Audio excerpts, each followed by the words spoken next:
ভয়াবহ বন্যার কবলে টালমাটাল দেশের কয়েকটি জেলা। পানিবন্দী অবস্থায় দিন পার করছে লাখ লাখ মানুষ। ফেনীতে প্রায় ৩ লাখ মানুষ দিন কাটাচ্ছেন পানিবন্দী অবস্থায়। রয়েছে খাবার সংকট।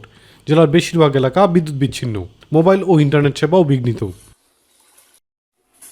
ফেনীর ঢাকা চট্টগ্রাম মহাসড়কে পানি ওঠায় চরমভাবে ব্যাহত হচ্ছে চলাচল। পরশুরাম, ছাগলনাইয়া ও ফুলগাজীর দুর্গত এলাকার মধ্যেই ৫,০০০ বাসিন্দাকে ইতিমধ্যে বাসাবাড়ির ছাদ ও নিরাপদ আশ্রয়ে নিয়েছে বিভিন্ন বাহিনী। বানের জলে তলিয়ে আছে নোয়াখালী সদর, বেগমগঞ্জ ও সোনাইমুড়ি সহ মোট ৭ উপজেলার বিস্তীর্ণ এলাকা। উজান থেকে নেমে আসা পাহাড়ি ঢলে বিপদসীমার রেকর্ড সংখ্যক উপর দিয়ে প্রবাহিত হচ্ছে কুমিল্লার গোমতী নদীর পানি। বৃহস্পতিবার বাঁধ ভেঙে লোকালয়ে পানি ঢুকে যাওয়ায় শুক্রবার দিনব্যাপী কমেছে গোমতীর পানি। এখনও বিপদসীমার ১০০ সেন্টিমিটার উপর দিয়ে পানি প্রবাহিত হচ্ছে, জানিয়েছে পানি উন্নয়ন বোর্ড।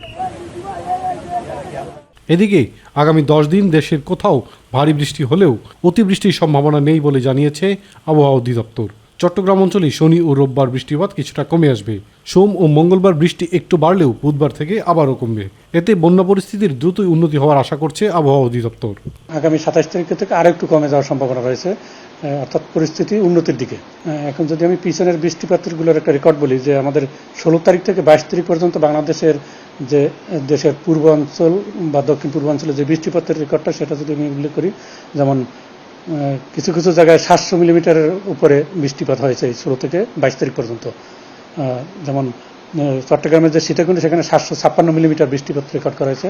শনি ও রোববার কুমিল্লা, ফেনী, নোয়াখালী ও চট্টগ্রাম এলাকায় বৃষ্টিপাত কম থাকবে, তবে সোমবার আর মঙ্গলবার একটু বাড়তে পারে। বুধবার আবার বৃষ্টিপাত কমে যাবে, জানিয়েছে আবহাওয়া অধিদপ্তর।